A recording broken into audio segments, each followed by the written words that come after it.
ചൈനയേക്കാൾ സമ്പന്നമായിട്ടുള്ള ഒരു രാജ്യമാണ് തായ്വാൻ എന്ന് പറയുന്നത്. ചൈനയുടെ തൊട്ടടുത്ത് കിടക്കുന്ന ഒരു രാജ്യം, ഏതാണ്ട് ഇന്ത്യയും ശ്രീലങ്കയും പോലെ എന്ന് പറയാവുന്ന തരത്തിലാണ് തായ്വാൻ എന്ന് പറയുന്ന രാജ്യം. ചൈനയുടെ വളരെ അടുത്താണ് അത് സ്ഥിതി ചെയ്യുന്നത്. ശരിക്കും ഒരു കാലത്ത് വിശാലമായ ചൈനയുടെ ഭാഗമായിരുന്നുവെങ്കിലും നമുക്കറിയാം റിപ്പബ്ലിക് ഓഫ് ചൈന എന്ന് പറയുന്നത് രൂപീകൃതമാവുകയും റിപ്പബ്ലിക് ഓഫ് ചൈനയെ അട്ടിമറിച്ചുകൊണ്ട് മാവോയുടെ നേതൃത്വത്തിൽ പീപ്പിൾസ് റിപ്പബ്ലിക് ഓഫ് ചൈന ഉണ്ടാവുകയും ചെയ്യുന്നു. ചൈനയുടെ രാജഭരണത്തിന് അറുതി വരുത്തിയാണ് റിപ്പബ്ലിക്കായിട്ട് ചൈന മാറുന്നത്. പക്ഷെ പിന്നീട് കമ്മ്യൂണിസ്റ്റ് പ്രസ്ഥാനം രൂപപ്പെടുകയും അത് ശക്തിപ്പെടുകയും വിപ്ലവത്തിലൂടെ കമ്മ്യൂണിസ്റ്റ് പാർട്ടി ചൈനയുടെ മെയിൻലാൻഡ് പിടിച്ചെടുക്കുകയും ചെയ്തതോടെയാണ് അന്നത്തെ ഭരണകൂടം തായ്വാൻ ദ്വീപിലേക്ക് പോകുന്നതും അവിടെ രാജ്യം സ്ഥാപിച്ച് ഭരണം നടത്തി വരികയും ചെയ്യുന്നത്. ആദ്യകാലങ്ങളിൽ റിപ്പബ്ലിക് ഓഫ് ചൈന എന്ന് തന്നെയാണ് തായ്വാൻ അറിയപ്പെട്ടിരുന്നത്. ആ കാലത്ത് പീപ്പിൾസ് റിപ്പബ്ലിക് ഓഫ് ചൈന എന്ന് മെയിൻലാൻഡും അറിയപ്പെട്ടിരുന്നു. എന്നാൽ പിൽക്കാലത്ത് തായ്വാൻ എന്ന പേരാണ് പിന്നീട് റിപ്പബ്ലിക് ഓഫ് ചൈന സ്വീകരിച്ചത്. ആ പേരിൽ തന്നെയാണ് അവരിന്നും അറിയപ്പെടുന്നത്. പക്ഷേ ഈ ഒരു ദ്വീപ് രാജ്യം ഉണ്ടായ കാലം മുതൽ തന്നെ ചൈന പറയുന്നത് അവരുടേതാണ്, അവർക്ക് അവകാശപ്പെട്ടതാണ്.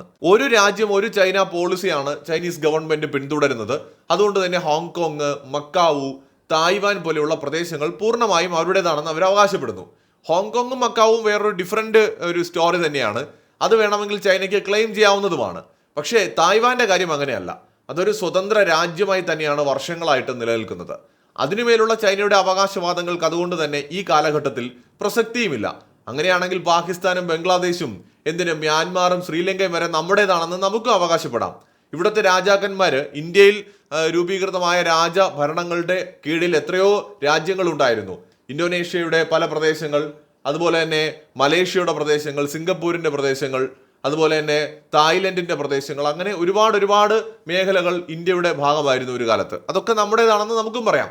ഏത് രാജ്യത്തിനും അങ്ങനെ ക്ലെയിം ചെയ്യാം. പക്ഷെ ഇന്ത്യയെ പോലെ ഒരു വിവേകത്തോടെ അല്ല ഇത്തരം വിഷയങ്ങളെ ചൈന കാണുന്നത്. അവരുടെ ഒരു അധിനിവേശ സ്വഭാവം പ്രകടവുമാണ്. ആദ്യകാലങ്ങളിൽ ചൈനയുമായിട്ടൊരു പ്രശ്നം വേണ്ട എന്ന നിലയിൽ ഇന്ത്യ തായ്വാനുമായിട്ടുള്ള ബന്ധം വളരെ പരിമിതമായിട്ട് നിലനിർത്തിയിരുന്നെങ്കിൽ ഇന്ന് ഇന്ത്യയും തായ്വാനും തമ്മിലുള്ള ബന്ധം വളരെ ശക്തമാണ്.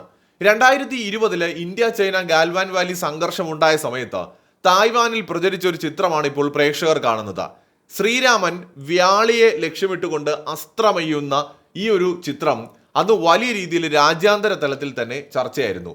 വ്യാളിയെ വധിക്കുന്ന ശ്രീരാമൻ, ഈ തരത്തിലാണ് ഇത് പ്രചരിച്ചത്. ഇതിന് പുറമെ ഇന്ത്യയുമായിട്ട് സൗഹൃദമുണ്ടാക്കുന്ന ധാരാളം പോസ്റ്റുകൾ ആ സമയത്ത് ട്വിറ്റർ ഹാൻഡിലുകൾ, തായ്വാൻ കേന്ദ്രമായിട്ടുള്ള ട്വിറ്റർ ഹാൻഡിലുകൾ, അതിൽ പലതും ഒഫീഷ്യൽ ഹാൻഡിലുകളാണ്, പങ്കുവയ്ക്കുകയും ചെയ്തിരുന്നു.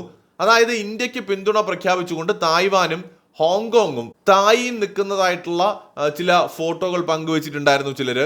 അതുപോലെ തന്നെ തായ്വാന്റെ പ്രസിഡന്റും ഇന്ത്യൻ പ്രധാനമന്ത്രി നരേന്ദ്രമോദിയും തമ്മിലുള്ള സൗഹൃദം സൂചിപ്പിക്കുന്ന പോസ്റ്റുകൾ പലരും പങ്കുവച്ചിരുന്നു. അപ്പോൾ ഇതിന്റെ എല്ലാം അടിസ്ഥാനത്തിൽ നമുക്ക് മനസ്സിലാക്കാൻ സാധിക്കുന്നത് തായ്വാനിൽ ഇന്ത്യയോട് ഒരു താല്പര്യം അവർക്കുണ്ട്. അതിന്റെ പ്രധാന കാരണം ചൈനയെ നേരിടുന്നതിൽ ഇന്ന് ലോകത്ത് മുൻനിരയിലുള്ള ഒരു രാജ്യം ഇന്ത്യയാണ്. തായ്വാനെ പോലെ തന്നെ നേരിട്ട് ചൈനയുമായി അതിർത്തി തർക്കങ്ങളും പ്രശ്നങ്ങളുമുള്ള ഒരു രാജ്യമാണ്. അതുകൊണ്ട് തന്നെ ഇന്ത്യക്ക് അവർ വലിയൊരു പ്രാധാന്യം നൽകുന്നുണ്ട്. ഇന്ത്യയിൽ അവർക്ക് വലിയ പ്രതീക്ഷയുമുണ്ട്. അപ്പോൾ ഈ തരത്തിലുള്ള ഒരു സൗഹൃദം നേരത്തെ തന്നെ ഇന്ത്യയും തായ്വാനും തമ്മിലുണ്ട്. അതുകൊണ്ടാണ് ശ്രീരാമൻ വ്യാളിയെ വധിക്കുന്ന ചിത്രം പോലും അവിടെ വൈറലായത്. ഇപ്പോൾ ഏറ്റവും ലേറ്റസ്റ്റ് ആയിട്ട് ഇന്ത്യയും തായ്വാനും തമ്മിൽ ഒരു MOU സൈൻ ചെയ്തിട്ടുണ്ട്. ഇന്ത്യയിൽ നിന്ന് തൊഴിലാളികളെ തായ്വാനിലേക്ക് കൊണ്ടുപോവുക എന്നതാണ് ഇന്ത്യ അതിലൂടെ ലക്ഷ്യമിടുന്നത്. മാത്രമല്ല ഇതിനിടയിൽ ഒരു വിവാദവും ഉണ്ടായി. ഒരു മിനിസ്റ്ററിന്റെ ഒരു സ്റ്റേറ്റ്മെന്റ്, അതായത് നോർത്ത് ഈസ്റ്റ് സ്റ്റേറ്റിൽ നിന്നുള്ള ആൾക്കാരെ ആയിരിക്കും കൊണ്ടുപോകുന്നത്, അവർക്ക് തായ്വാനിലെ ജനങ്ങളുമായി രൂപസാദൃശ്യമുണ്ട് എന്ന് പറഞ്ഞ ഒരു തരത്തിൽ പറഞ്ഞാൽ ഒരു വർഗീയമായ ഒരു വർണ്ണ വിവേചനം എന്നൊക്കെ പറയാവുന്ന തരത്തിലുള്ള ഒരു സ്റ്റേറ്റ്മെന്റ് തായ്വാന്റെ ഒരു മിനിസ്റ്റർ ഭാഗത്തു നിന്നുണ്ടായി. നയതന്ത്ര ചാനലിൽ ഇത് ശരിയല്ല എന്ന് ഇന്ത്യ അറിയിക്കുകയും ചെയ്തു. തൊട്ടു പിന്നാലെ ആ മിനിസ്റ്റർ ക്ഷമ പറയുകയും അവരുടെ വിദേശകാര്യമന്ത്രിയും വിദേശകാര്യ വകുപ്പും ഖേദം പ്രകടിപ്പിച്ച് രംഗത്ത് വരികയും ചെയ്തത് വളരെ കൗതുകമുള്ള ഒരു കാഴ്ച തന്നെയാണ്. അപ്പോൾ ഇന്ത്യയുമായിട്ടുള്ള റിലേഷൻസിന് തായ്വാൻ കൊടുക്കുന്ന പ്രാധാന്യമാണ് ഇത് വ്യക്തമാക്കുന്നത്. നമ്മുടെ മൂക്കിന്റെ തുമ്പിൽ വന്നിട്ട് ഈ പറയുന്ന നമ്മുടെ മാലിദ്വീപിലടക്കം സ്വാധീനം ഉണ്ടാക്കാനുള്ള ചൈനയുടെ ശ്രമങ്ങൾക്ക് ഒരു അതേ നാണയത്തിൽ തന്നെ ഇന്ത്യ കൊടുക്കുന്ന ഒരു കനത്ത തിരിച്ചടി തന്നെയാണ് ഈ പറഞ്ഞ ഈ തായ്വാനുമായിട്ടുള്ള ഇന്ത്യയുടെ ബന്ധം മെച്ചപ്പെടുത്തിയതിലൂടെ നമുക്ക് കാണാൻ സാധിക്കുന്നത്. തീർച്ചയായിട്ടും ഇന്ത്യയുടെ രാമൻ ചൈനീസ് വേളയെ വധിക്കുമെന്ന് സ്വപ്നം കാണുന്നവരാണ് തായ്വാൻ ജനത. അതിന്റെ കാരണം ഇന്ത്യ എന്ന് പറയുന്ന രാജ്യത്തിന് ചൈനയെ മറികടക്കാൻ അല്ലെങ്കിൽ പരാജയപ്പെടുത്താൻ ശേഷിയുണ്ട് എന്ന് അവർ ഉറച്ചു വിശ്വസിക്കുന്നു എന്നതുകൊണ്ടാണ്. മറ്റൊരു വീഡിയോയുമായി വീണ്ടും കാണാം.